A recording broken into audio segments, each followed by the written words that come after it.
I think the first step toward lasting change is number one, admitting that you have a problem, admitting that you need to make some changes in your own life. In Proverbs chapter 22, verse 13, it says, "A lazy man says, a lion is out in the streets, so I'm just going to stay inside." Now, the point of this is people tend to come up with every excuse in the world of why it's other things, it's outside things that are causing problems, or it's outside things causing the lack of the results or lack of goals that a person wants in their life. You know what? It always starts with me. My problems, my lack of hitting goals, my lack of producing the potential that I need to produce, it's not anyone else's fault. It's my fault. It's not the market's fault. It's not anybody else's fault. It's my fault. And when we start coming up with these false things that or making excuses for why things aren't where they or how they should be or how we would like them to be, until we stop coming up with excuses, we're not going to make positive change in our life. That's just a fact. So, one of the quotes I came up with a long time ago, one of the only quotes I will ever credit myself with to this stage in my life is this. And it's, a person that is good at making excuses is probably only good at one thing, which of course is making excuses.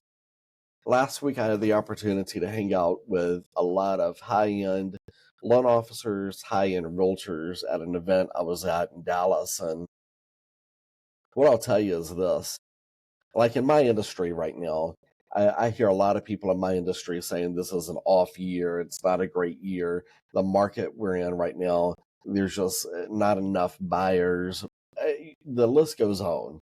It's like lying in the street, right? And you can almost say Lying, lying in the street. Maybe the market's not what we want it to be. It's not an easy market. But guess what? I was around people last week having their best year ever. I'm grateful and blessed. This is one of my top 5 years ever in my career. The market is what you want it to be. It's not the market that's the problem. It's you that's the problem. It's me that's the problem.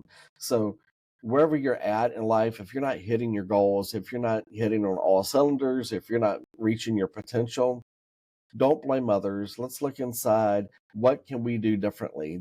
Does our thinking need to change? Does our strategy need to change? Does our prospecting need to change? What do we need to do differently than what we're currently are doing to hit the results that God has for us to hit? That's what we need to do. And it may be upping our commitment as well too in what we're doing.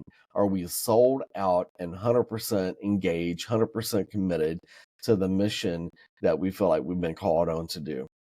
So, no more excuses. It's not the market, it's you. It's not the market, it's me. It's not anyone else's fault except mine. I love it when after the NFL game, you see your team lose, but the starting quarterback will take full ownership for the problems. He won't blame it on the referees. He won't blame it on anybody else. He takes ownership. That's the sign of a leader. We're not always going to win games. We're not always going to have an easy life. We're not always going to have our best year ever. But when you take ownership of wherever you're at, that is the first step toward growth. So let's do that the rest of this week. And I'm speaking to me as much as to anyone else, believe me. Hope you have a great rest of the week. See ya. Bye.